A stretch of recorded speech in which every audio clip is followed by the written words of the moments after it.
like to now invite on my colleagues, Michael Mealing and Ben Smith, and I'd love to hear them say a few words about what I've just talked about, and kind of get their take on what they would like the Moon Society to be. Well, good morning, guys. Good morning. I'll take a stab. So yeah, one of the things that I've been doing over the past several months is running several rooms on Clubhouse. And the unique thing about Clubhouse is it's like this, but anyone gets to join and we get to talk these things through. And sometimes these rooms go until late at night and we're discussing a lot of things about space in general. And what happens a lot is there's a significant discussion about motivations and a concern by people not in the industry that the industry isn't inclusive. And this comes from a perception outside that apparently across the industry that we don't seem to communicate very well, that the rest of the world still thinks that we're stuck in the 1960s, where the only people that get to go are former Air Force military pilots, the steely-eyed missile men of the 1960s. And unless you fit that exact mold, not only you're not allowed, you're not even allowed to think that you're allowed. And so I come back to what you were saying about it's not just the society is inclusive, but the moon itself is inclusive. I mean, it says it in the beginnings of the Outer Space Treaty, that space is for everyone. And I think that's one of the interesting missions that I think not just the Moon Society, but every space organization should be saying as loudly as we can that no, the 1960s are gone. We're never doing any of that ever again. This going forward is every person on the planet, if you can figure out a way to pay for it or be involved or have something to offer or want to figure out how to have something to offer, come on in. This is not your grandfather's space program. And that's something that whenever I hear that on any forum, you've been seeing a lot of that on Twitter lately. Apparently space is only for billionaires. Nope.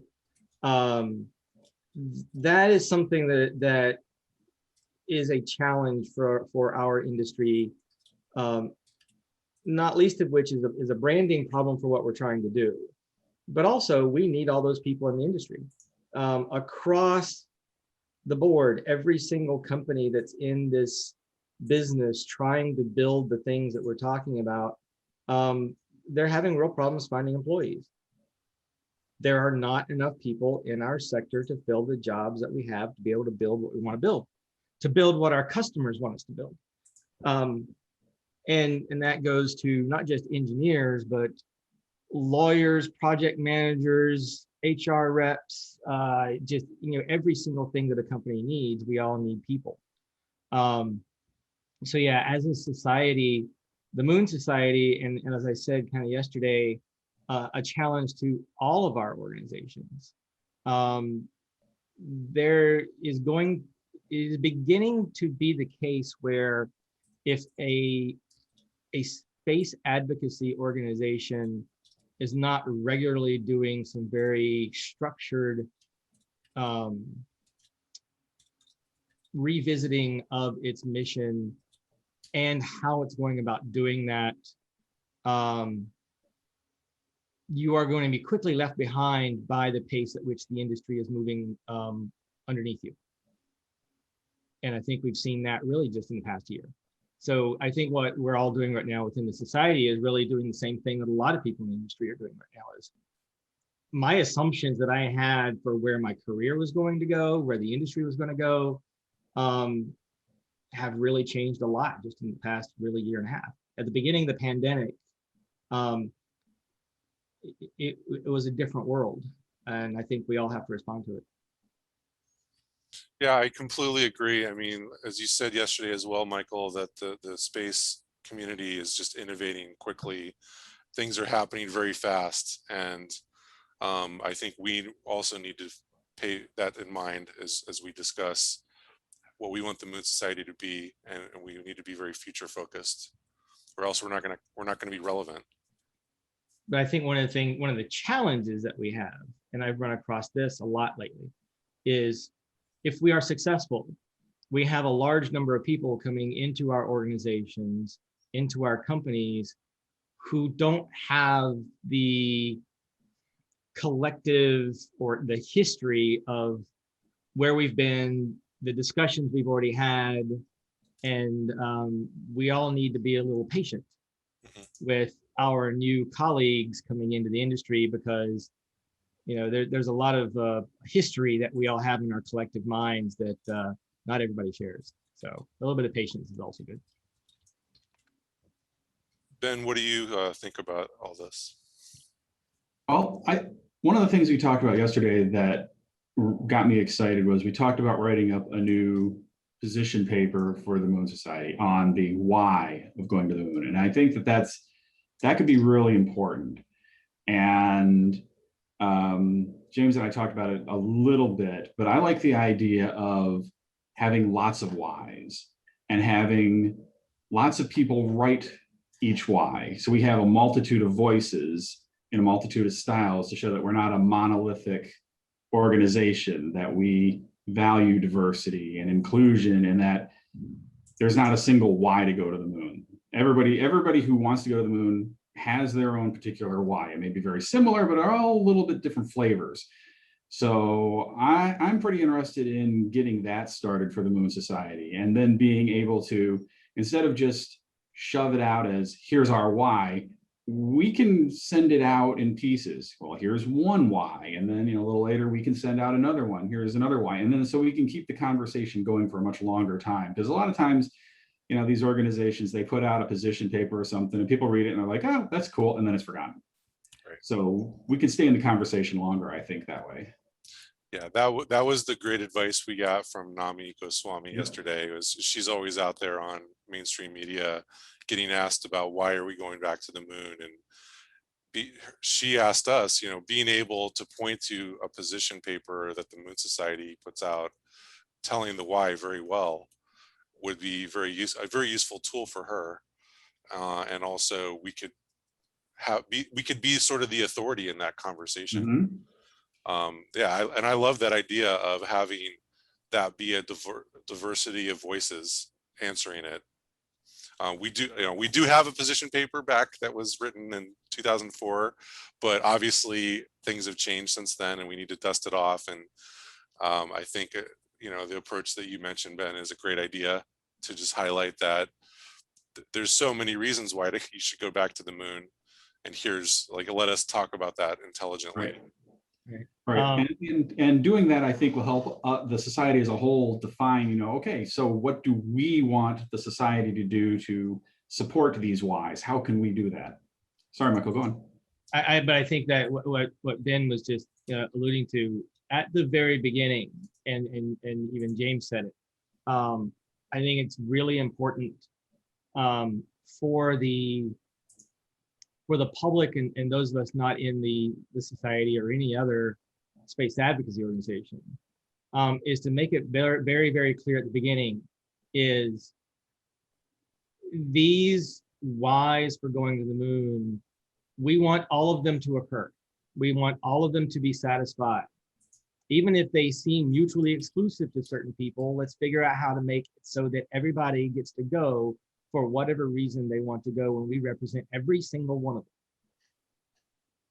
And I think that's one of the things that gets lost in a lot of these conversations when, and apologies for anyone from the press on the call, a lot of times it's very difficult in the limited column space you have to represent that, all of those whys, and the perception that comes across is this is the only why that is being investigated, and people feel excluded. Or people feel that someone is going to beat them there and prevent them from being able to do what they want. And I think that's one of the things that, the first part of our name is Moon, but we're also a society. And as a society, we have multiple different interest groups within it, all wanting to do different things, unified by the fact that we're all wanting to do them on one big round gray ball. And I think that's the thing that going back to whether it, we call it exclusivity or diversity of purpose. That's one of the things that I think as an organization in that paper and everything we talk about is to be very, very clear that, it does not matter what your reason that you want to go to the moon is. The only thing we ask is that you be, you not tell someone else that they can't. Yeah, good point. That is the one unifying aspect of the Moon Society is everybody gets to go. Nobody gets to tell somebody else they can't. What do you guys think is the role of chapters moving forward in the Moon Society? Or is that an outdated concept? Actually, when you said, going back to your original position paper in 2004, I was like, man, that feels like 1,000 freaking years ago.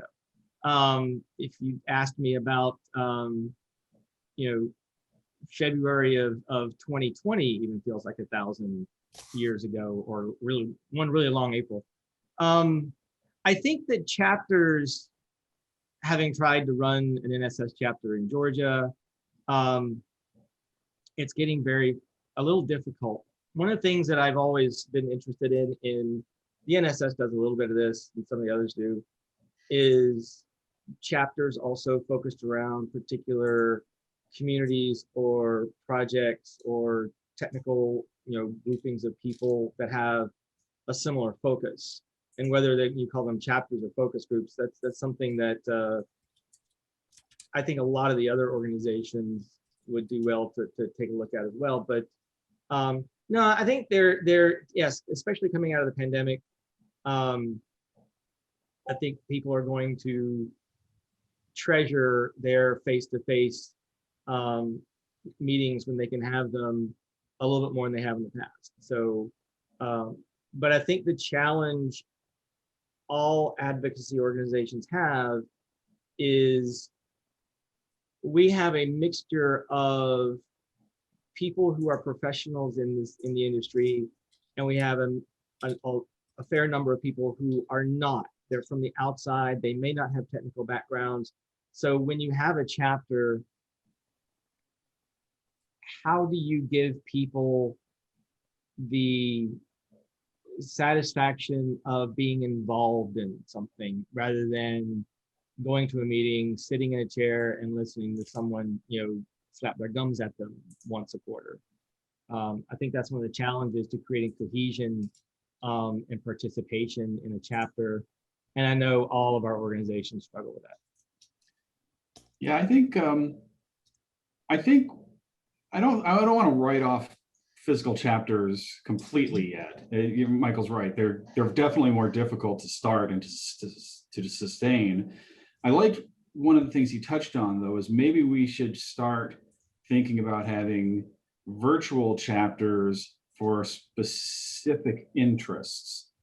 Maybe not quite at the project level where the group is working on a particular project, but if people are really just interested in talking about lunar geology, we can think about having a chapter if enough people want to meet up.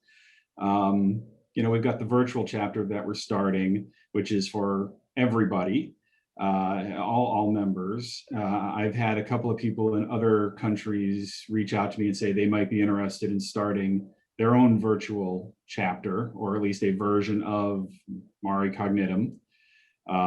So we could get chapters in different time zones, and that'd be great. And then maybe we just keep rolling with the virtual thing. We got the Zoom license, we can keep using that. We've already paid for it. Yeah, physical chapters are tough. I'm not sure if that's the way to go anymore. It is hard. I've also run a chapter here in Seattle for the Mars Society, and it's very hard to get, obviously, even before COVID, in-person meetings going that are regular. You usually want to have sort of a core group of people, but it all really comes down to what projects you're going to work on together. I think the most successful space chapters are ones that are cohesive because they're working together on a project. Yep. And that kind of goes for organizations too. I mean, what do you guys think are some projects that we should be working on other than the Lunar Development Conference as an organization that you think are worthwhile.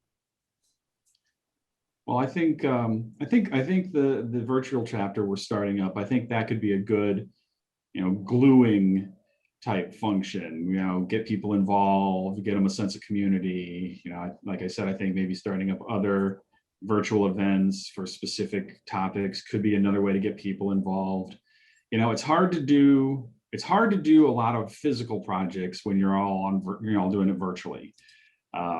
That's one good thing about a physical chapter. Everybody gets together and bends some metal. That is something that's hard to do virtually. So, I think we need to rethink a lot of our project as to what can people do remotely, and reimagine these projects. Ben, I think that's and going to Manny Pimenta's comment to the panelists, active participation is key. People should feel like they have the opportunity to contribute. And I think that's where, and some of the other organizations that have done this, figured it out a little bit better than we have, is when, to your point of bending metal, not everybody can bend metal. Mm-hmm. And we have a fair number of people who, especially, younger people that,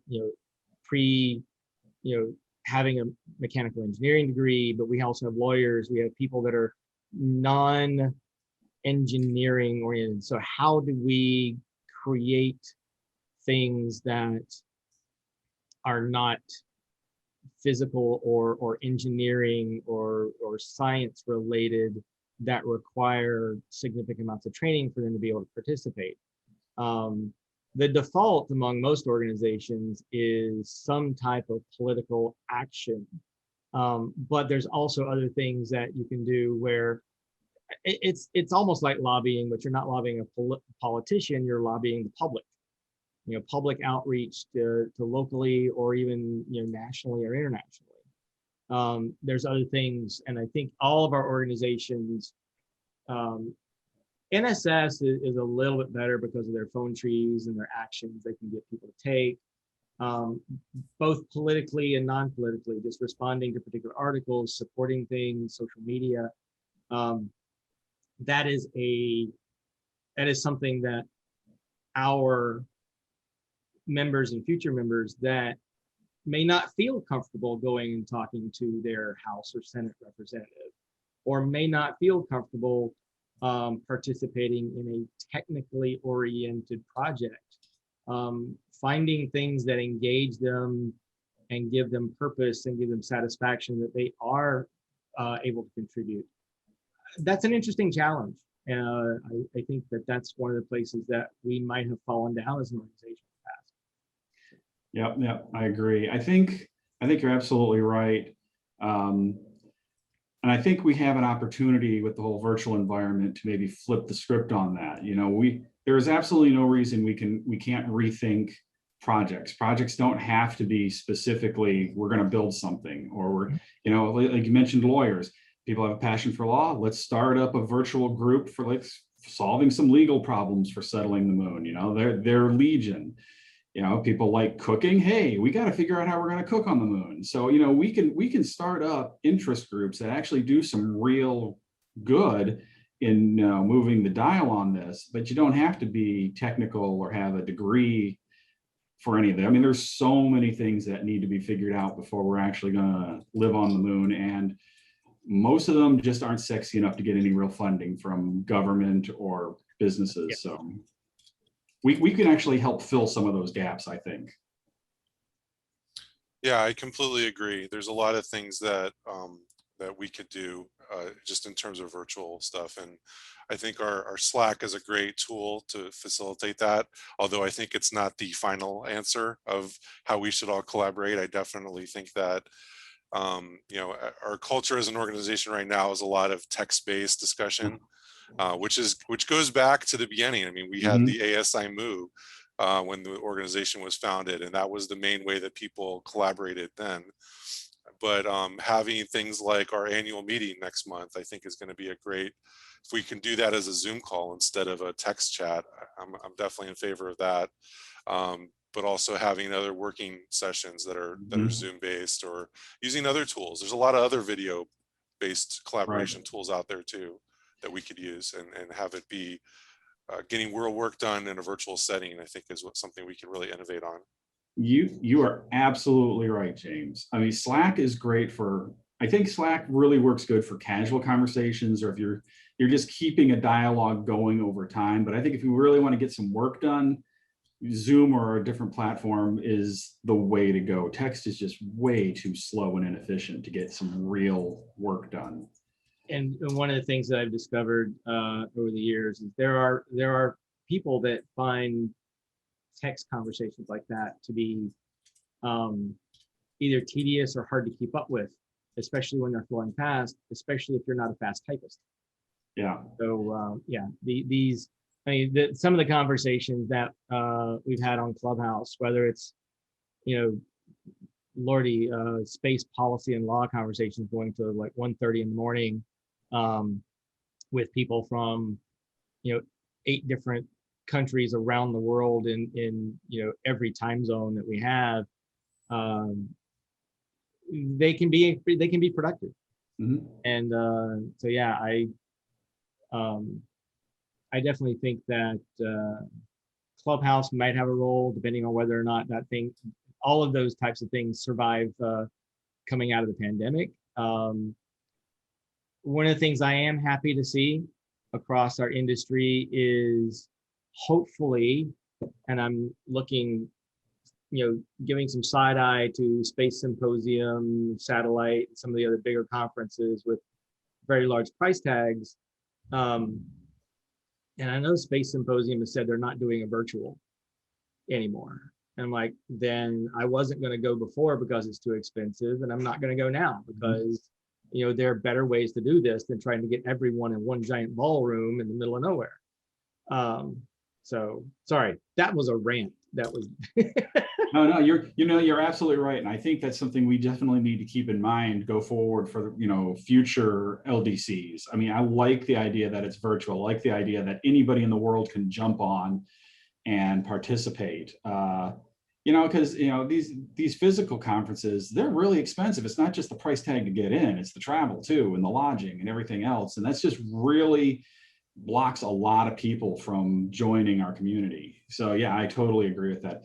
With the Clubhouse thing, Michael, is that open to everybody? And if so, could you throw the link to that or something so people know when to get on and how? yeah. They released the Android version of it about a month ago. I'll drop the URL. The one thing I don't like about Clubhouse is you're not allowed to record it. So yeah, you sort of can. Some people do, as long as you tell people you're doing it and you're very clear in the description. But yeah, they frown on that. But a lot of people ignore it when they have a good reason to. Right. I mean, and that's one of the conversations we should have is, you know, what technology we're going to use to facilitate this. What's the best one? James is right. Being able to record our meetings, even if it's just, you know, not just the virtual chapter meetings, but you know, don't necessarily want to, you know, record like Moon Society business meetings to get those public. But if we're having like, you know, a cooking chapter meeting, those are great things to record, put on the YouTube and let people watch and decide if they want to join in. So yeah, let's. I think the viewership numbers for our internal meetings, if we publish them, would be quite low. Yeah, I don't think that would help our cause any. No. Let's see. Any last comments or questions from the audience? I do see one from Manny. One idea he's thought of is something any school kid can do: small scale crop growth experiments to determine optimum crops to grow in an off-world colony. Yeah, that's a great idea. Yep, agriculture experiments are pretty easy to do.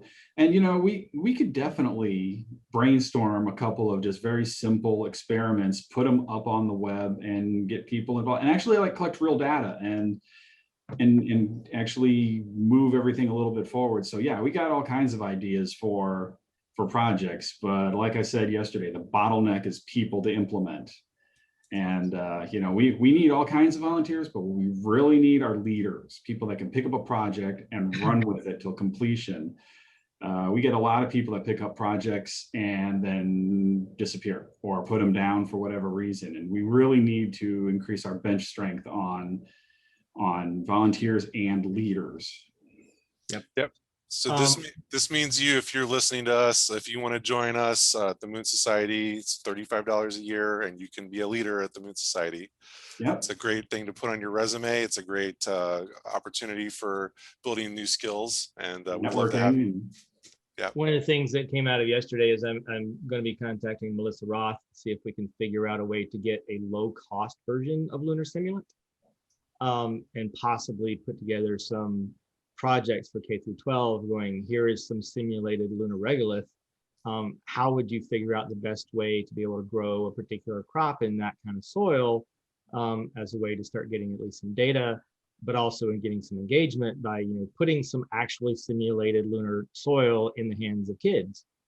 So just some ways like that. Maybe not their top of the line product coming out from off planet research, because that stuff's quite expensive, but Right. yeah. Well, yeah, I mean, if you're just talking, something that's got a similar chemical composition there, that's fairly easy. You get something that has agglutinates in it and stuff, that's hard to make.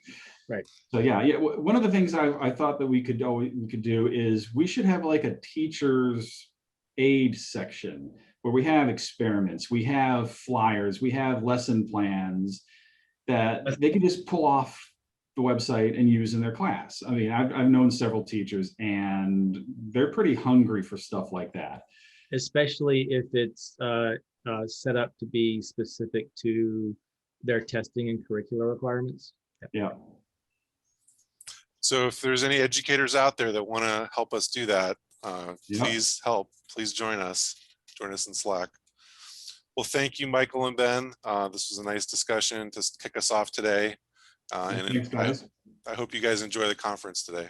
Oh yeah, I'm looking forward to it. I'm still reviewing the YouTube stuff from yesterday. So because yesterday is completely online, for those that couldn't make it yesterday, take a look on YouTube and you can watch the entire conference from yesterday. Yep. Awesome. All right, guys. Thanks a lot.